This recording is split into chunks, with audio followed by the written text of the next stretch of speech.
हाथ मथे ये बघारे वीजा दोस्तों साथियों ये सिंध जो पूरे तमाम जेके हिन वक्त दोस्त जेके नारा पिया हणनि त जेको दहशत गर्दी है उसके पीछे वर्दी है वह हकीकत है हिन मुल्क खे हिन रियासत खे हिन फौजी जनता जे पास यरमाल करे रखियो आहे हिते माण्हुनि खां जीअण जो हक़ कढियो वियो आहे माण्हुनि खे कढियो वियो आहे हिते सॼो नौजवाननि खे सियासी कारकुननि खे अकीदनि खे इंसाफ़नि खे इन लाइ जे पास अगवा करे उन्हनि खे गुम कयो थो वञे त हू हक़ ऐं सच जी ॻाल्हि कनि था हू जेका आहे सा हुकुमराननि जी चमचागिरी कोन था कनि हू हितां जे जेका आहे सा रियासती जेको ॾाढ आहे उन जे ख़िलाफ़ आवाज़ उथारीनि था उन जे करे उन्हनि खे जेका उन्हनि खे जेका ऐं इहो असीं हुकुमराननि खे इहो सम्झायूं था इहो चऊं था त तव्हां उहो रस्तो अख़्तियार न करियो जेको रस्तो तव्हांखे जेका आहे सा उन पासे सिंध खे वठी वञे त सिंध जो माण्हू जेको आहे मजबूर थी वञे बंगालियुनि वांगुरु अव्हांखे गोॾा फोड़ाइण लाइ अव्हांखे जेका तव्हां रत जूं नदियूं बंगाल में वहायूं पर नतीजो तव्हांखे छा मिलियो तव्हां पंहिंजो अधु मुल्क विञाए वेठो हाणे वरी ॿीहर तव्हां इन क़िस्म जूं हरकतूं कंदव नौजवाननि खे इहे खंभे गुम कंदव त उनजो नतीजो इहो थींदो हिते जेका आहे सा हितां जो नौजवान हितां जो माण्हू हितां जो आम माण्हू जेको आहे इहो फ़ैसिलो कंदो त हाणे हिन रियासत में नथा रही सघूं हुन लाइ होश खां कमु वठनि हिन असीं चाहियूं था ही मुल्क में जमहूरी अंदाज़ सां मुल्क हले असीं चाहियूं था त क़ौमुनि खे हक़ ख़ुदअख़्तियारी हुजणु घुरिजे असीं चाहियूं था त हिते जेका आहे माण्हुनि जो हक़नि जो जेको आहे तहफ़ुज़ थिए पर जेकॾहिं इन क़िस्म जूं हरकतूं रहंदियूं जेकॾहिं इहे खंभे गुम कया वेंदा त पोइ माण्हुनि खे रोके न सघिबो ऐं उनजो नतीजो इहो थींदो तव्हांखे ईअं ई जेका हिकु फ़ौज खे जीअं बंगाल में तव्हां हथियार पिटा के हथी करणा पवंदा महिरबानी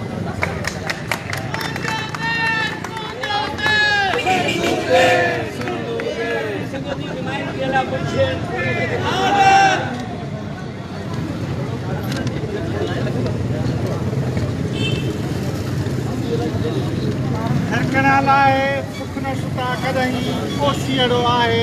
ठाहोड़ियुनि खे बंद जो अॼु जेके असीं हिते सभु गॾु थिया आहियूं जेका रेंजर्स जी अधी ससी आरीजो जे घर में रेंजर्स बिना वारंट जे ऐं बिना कंहिं सबब जे हुनजे भाउ संगार खे अगवा करण जी कोशिश कई वई उनजे लाइ असां पुरज़ोर लफ़्ज़नि जी मज़मत कयूं था ऐं असां इंसाफ़ जे लाइ हिते गॾु थिया आहियूं त रेंजर्स जी अहिड़ियुनि कारवायुनि खे रोकियो वञे ऐं आईंदा जे लाइ अहिड़ो को लाअमल जोड़ियो वञे जो इन्हनि खे कैफ़े किरदार ताईं पहुचायो वञे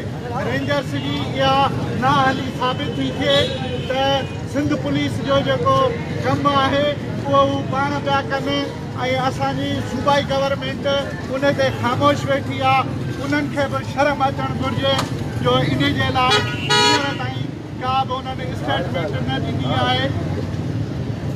ऐं इहे लफ़्ज़ चई पंहिंजी जाइ वठनि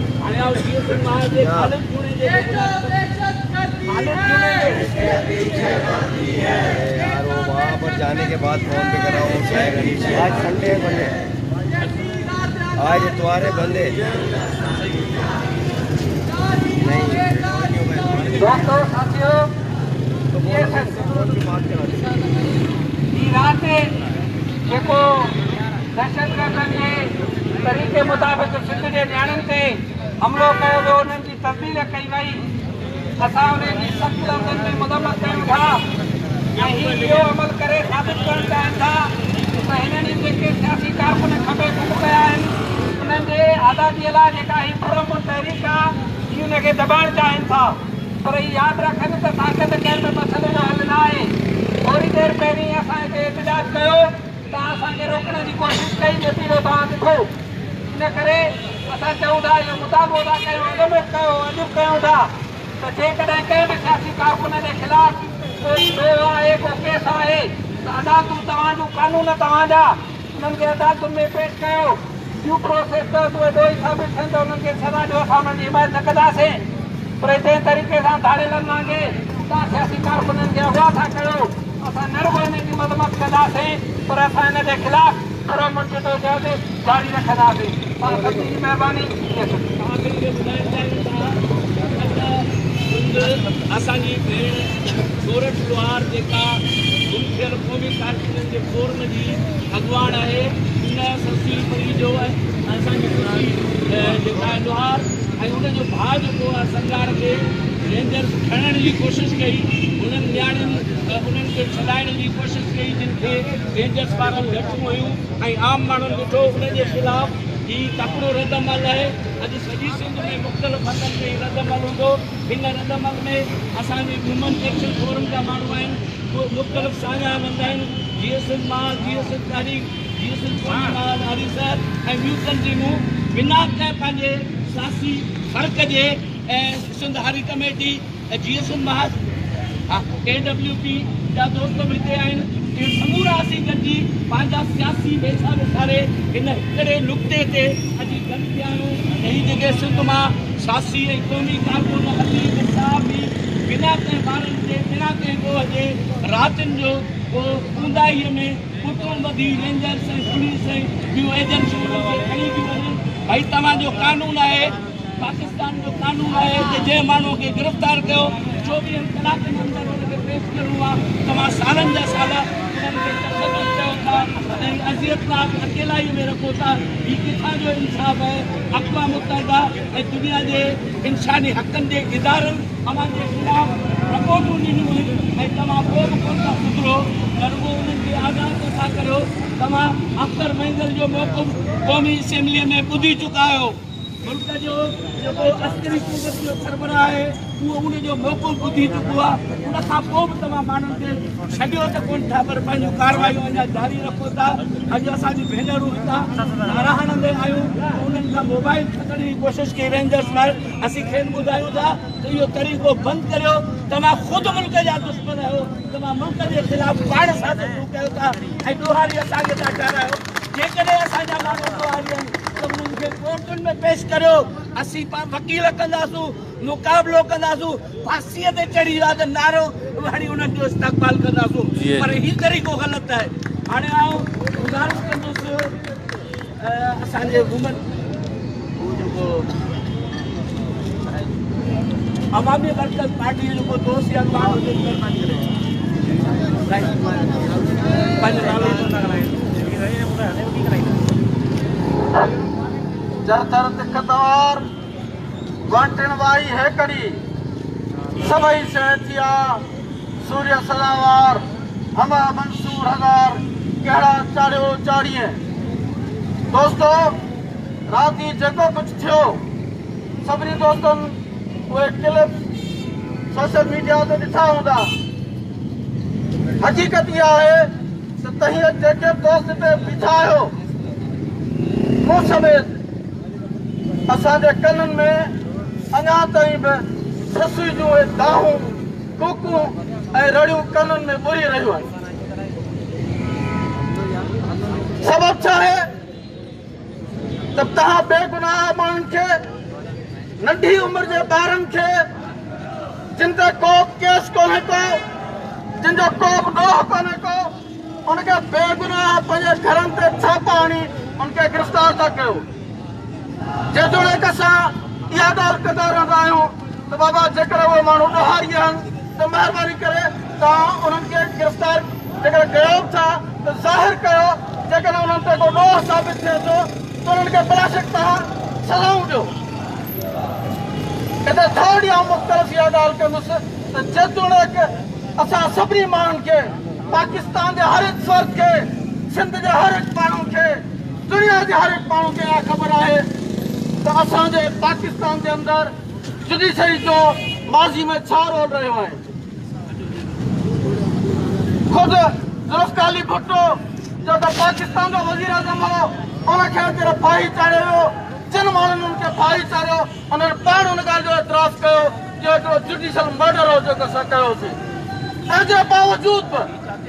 उनजे बावजूद बि असीं चऊं था त तो तहां इन तरीक़े सां इन प्रोटेस्ट न करियो, तव्हां माण्हुनि खे गिरफ़्तार कयो, उन्हनि ते ॾोह साबित कयो। जेकर उन्हनि ते ॾोह बि साबित थिए थो पोइ भले उन्हनि खे सज़ा ॾियो।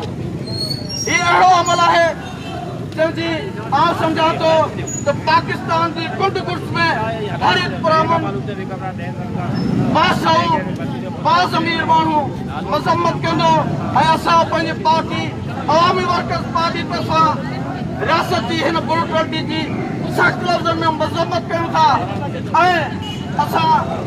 जेके बि माण्हू गुम थी विया आहिनि उन्हनि जे पंहिंजे ख़ानदान वारनि सां उन्हनि जे फैमिली वारनि सां जदी जो ऐलान कयूं था। ऐं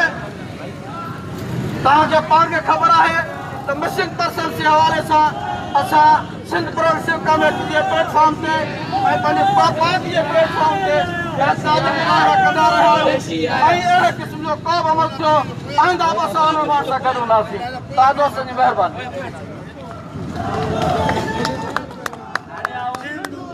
असांजूं जेके भेनरूं आयूं आहिनि समूरनि जी जेके मुख़्तलिफ़ तंज़ीमुनि सां वाबस्ता आहिनि समूरनि जी नुमाइंदगी कंदी असांजी भेण सिंधू चाचो अचो।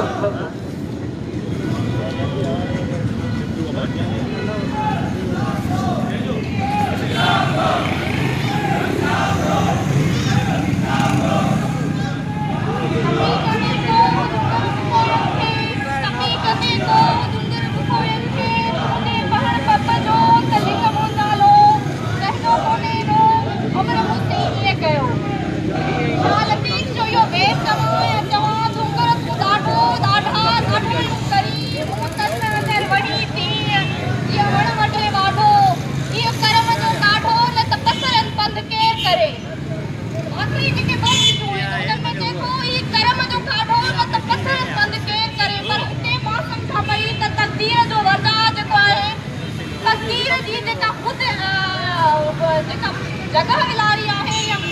खुदा जी जेका जगह विलारण जी नाकाम कोशिश कई आहे मां सम्झां पई त वक़्ती खुदा कई आहे हिते तक़दीर जी नाइंसाफ़ी न आहे। हिते ससु हुजे सौरठ हुजे तमीर हुजे प्रीत हुजे या केर बि हुजे जंहिंजा प्यारा खपे गुम कया विया मां सम्झां थी त हुननि सां तक़दीर जो ई नाहक न आहे। मां सम्झां पई त हिन वक़्त जे खुदाउनि जो नाहक आहे। कल्ह जेको कुझु थियो आहे या तारीख़ में मुसलसिल जेको कुझु थींदो पियो अचे मां सम्झां थी त मुज़म्मत जो को अमल या अहिड़ी का ॻाल्हि हाणे असांजे विच मां ख़तमु थियणु घुरिजे। असांजे विच मां इहो जेको रवाज़ क़ाइमु थी चुको आहे त असीं मुज़म्मत कयूं पिया, असीं हिन जे ख़िलाफ़ वञूं पिया या कुझु कयूं थी। ख़ुदा रा ईअं न थिए जो सुभाणे खां पोइ इहे हथ जेके तव्हांजे हिदायत लोहार जे दंगनि में हथ मां सम्झां थी त पिया आहिनि ईअं न थिए त सुभाणे खां पोइ अव्हांजे दंगनि ऐं दंगनि में हथ पवनि उन खां अॻु अची वञो उन खां अॻु आवाज़ उथारियो जीअं सुभाणे उहे हथ एतिरा ढिघा न थी वञनि उन हथनि में एतिरी ताक़त न अची वञे जो हू तव्हां ताईं पुॼी वञनि। सिर्फ़ु मुज़म्मत ताईं अव्हां महदूद न रहो, अव्हां हक़ीक़त पसंदि थियो ऐं अमन जे देश जा वासी आहियो अवी मोहन जे दर अवी जिथे किथे फ़ख़ुर सां चवंदा आहियो त असीं मोहन जे दर मूंखे लॻे थो त इहो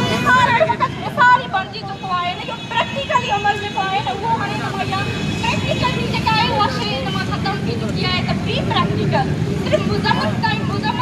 महदूद न रहो, हक़ीक़त पसंदि थियो। उन खां अलावा ॿी हिकिड़ी ॻाल्हि मां कंदी हलां त हीउ जेको मिसिंग पर्सन जो इशू आहे जेके बि इशू आहे उहो फ़क़ति सिंधियत ताईं महदूद न आहे। मां सम्झां थी त इंसानी हक़नि जी ख़िलाफ़ वर्ज़ी आहे ऐं इंसानी हक़नि जी तौहीन आहे। तव्हां पंहिंजे मंसूबनि खे तव्हां पंहिंजे ई कानूननि खे फॉलो न पिया कयो त तव्हां ई ॿुधायो त तव्हां बाग़ जाणी करे तव्हां पंहिंजे मंसूबनि खे फॉलो न पिया कयो त असां आम माण्हुनि खे अवां कीअं पिया एतिरो पाबंद बणाए त असीं अव्हांजे रूल्स रेगुलेशन सां पाबंद बणिजो या अव्हांजे हुकूमत जी तामील कयूं अव्हांजा पाबंद बणिजो। सो ख़ुदा मां अम्मा सौरठ जी अम्मा ऐं ससु जी अम्मा वारा लफ़्ज़ हिते हिकु दफ़ो ॿीहर वरताईंदसि त खुदा के कहर से डरो, खुदा के कहर से डरो। वो खुदा जो जिसके नाम पर जिसके मजहब के नाम पर तुम लोगों ने ये मुल्क बनाया है ना करो ऐसा कि ऐसा ना हो जाए कि कल तुम्हारे जो हमेशा सोरठी की मस्जिद सोरठी के दाए पर ये न करो तो तुम्हारे असांखे ज़ुल्म तो कयूं पिया असांजा हथ एॾा ढिघा थी वञनि जो उहे हथ अवांजे कलम ताईं अची वञनि। वक़्त जी हिकिड़ी तक़ाज़ा रही आहे, हिकिड़ी रिवायत रही आहे त गंदगी ज़ुल्म ऐं जिब्र खे जेतिरो अवां दॿाईंदा मां सम्झां थी ऐं तारीख़ लिखे पई त उहो ज़ुल्म उहा गंदगी हमेशह फहिलजंदी रही आहे, हुनजो तादाद जेको आहे हमेशह उभरंदो रहियो आहे। त हीअ ज़ुल्म तूं बंदि कयो, हीअ जिब्र बंदि कयो, असीं अमन जे देश जूं उहे भाॼियूं आहियूं। अगरि असां मतिलबु हिकिड़ी ॻाल्हि मां तव्हांखे हिते वाज़े कंदी हलां त असीं उन देश जा वासी आहियूं जिते ॾुख लॻंदी आहे ऐं इंसानु रुख थी बणिजी पवंदो आहे। इन जो मिसाल कल्ह ससु सहुरे ऐं संदन अमर ॾेई छॾियो त उन्हनि जो जेको पीउ आहे, उन्हनि जो जेको वर आहे उहो पाबंदियुनि में आहे, उहो मरियो पियो आहे, क़ैदनि में हुनखे बंदि कयो वियो आहे ऐं पोइ बि हू एतिरो बुलंद हौसलनि सां एतिरो पावरफुल बणिजी अवांजी ॻाल्हियुनि खे अॻियां अची बीह वियूं त मां सम्झां थी त हुन मिसाल जी हक़ीक़त हुननि वधाए छॾी आहे त असीं हुन देश जा वासी आहियूं, असां हुन देश जूं भाॼियूं आहियूं, असां एतिरियूं दिमाग़ आहियूं, असां एतिरा मछर असां छोकिरियूं जेके मुसलसल स्ट्रगल में आहियूं उन्हनि खे हिकिड़ो नालो रखियो वियो आहे त या हुनजी तौहीन कई वई आहे। जे कुती आहे तव्हांखे हिकिड़ी ॻाल्हि वाज़े कंदी हलां त जॾहिं कुतो वफ़ादार हूंदो आहे त उहो अलाए केतिरो वफ़ादार हूंदो आहे, पर जॾहिं उहो बेवफ़ाई ते लही पवंदो आहे ऐं असांजी वफ़ादारी जो मिसाल इहो आहे त असीं अवां सां गॾिजी हिन मुल्क जो करारेदार पास करायोसीं। इन ॻाल्हि खां केर बि इनकार न कंदो, पर अगरि असां बेवफ़ाई जे मोहताज आहियूं अवां जी चवण मोटी त मां सम्झां थी त असां घणो कुझु करे सघूं था। तो मेहरबानी करे खुदा के कहर से डरो, ऐसा ना हो कि वो कहर तुम पर भी नाज़िल हो जाए। हिते आयल जेके बि मुंहिंजा भाइर आहिनि, मुंहिंजो जेके आहिनि मां उन्हनि खे पंहिंजो मौक़िफ़ सम्झंदमि। मूंखे ॾाढी ख़ुशी थी आहे त उहे सभई हिते आयूं आहिनि। हीउ जेको सच आहे फ़क़ति ससुई जो, तनवीर जो, सोनठ जो या सिंध जूं जेके ॿियूं जेके धीअर आहिनि जेके रोडल रस्तनि ते सरापा एहतिजाज बणियल आहिनि, हीअ सभु उन्हनि जो न आहे। मां यकीन सां चवां थी इहा ॻाल्हि यकीन वारी आहे त हीउ जेको सॾु आहे यकीनन दोने जी जेका भेण हुई बागी हुनजो सॾु आहे, हीअ सिंध जी ससुअ जो सॾु आहे, उहा जेका पुतल वारी ससुअ जे किरदार जी तर्जुमानी करे पई। हीअ सोरठ जो जेको सॾु आहे यकीनन हीअ उन सोरठ जो सॾु आहे जंहिं पंहिंजो कंधु जेको हुयो उहो हिकिड़े चाह में, हिकिड़े इश्क में, हिकिड़े बेलोस मोहबत में कपाए छॾियो हुयो। मां सम्झां थी त हीअ समूरी सिंध जो सॾु आहे ऐं महिरबानी करे यूनिटी क़ाइमु कयो। अवां जेके बि आहियो, अवांजा जेके बि घर आहिनि, अवांजूं जेके बि तर्जीबूं आहिनि, मां नथी सम्झां त हीअ जेको दर्द असां खणी निकिता आहियूं, हीअ जेका गाह असीं खणी निकिता आहियूं, इहा फ़क़ति हिकिड़ी तंज़ीम जो दर्द आहे, हीअ समूरी सिंध जो दर्द आहे, हीअ मौत जे दड़े जी हज़ार साल पुराणी तारीख़ जो दर्द आहे। महिरबानी करे निकिरो ऐं यकजहती जो इज़हार कयो, यकजहती जो मुज़ाहिरो कयो जीअं असां पंहिंजे मंज़िल मक़सूद ताईं पहुची वञूं ऐं असीं पंहिंजा उहे प्यारा जेके राति जे ऊंदाहिनि में वारे बंदि कया विया आहिनि, ख़बर न आहे हू कीअं आहिनि कीअं न आहिनि, असीं उन्हनि खे सही सलामत पहुचाए पंहिंजनि घरनि ताईं आणियूं। महिरबानी करे गॾु थियो अवां सभिनी जा लख लाइक जेके बि हिते आया। हाणे आउं गुज़ारिश कंदुसि फता चन्ना मरकज़ी ऑर्गेनाइज़र जीअं सिंध तारीख़ खे तव्हां सां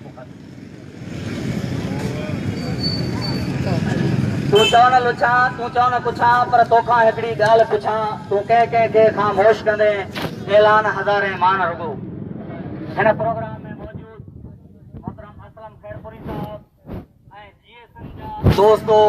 सहाफ़ी भाइरो, मुख़्तलिफ़ सियासी समाजी धुरिन जा भेनरूं भाइरो, GS सिंधु देश, GS ऐं GM सैयद दोस्तो, हीअ रियासत खुली दहशतगर्दी ते लही आई आहे। असां सिंधी क़ौम खां पुरअमन सियासत जो हक़ बि फुरियो थो वञे। असां हिन प्रेस क्लबनि ते हमेशह इहो एहतिजाज कंदा रहिया आहियूं त सिंध जे वसीलनि जी फुरलुट बंदि कई वञे, सिंधु दरिया ते डेम ठाहिण बंदि कया वञनि, सिंध मां निकिरंदड़ तेल गैस ऐं कोयले जे सनअती इदारनि में सिंधी माण्हुनि खे रोज़गार ॾिनो वञे। पर हीअ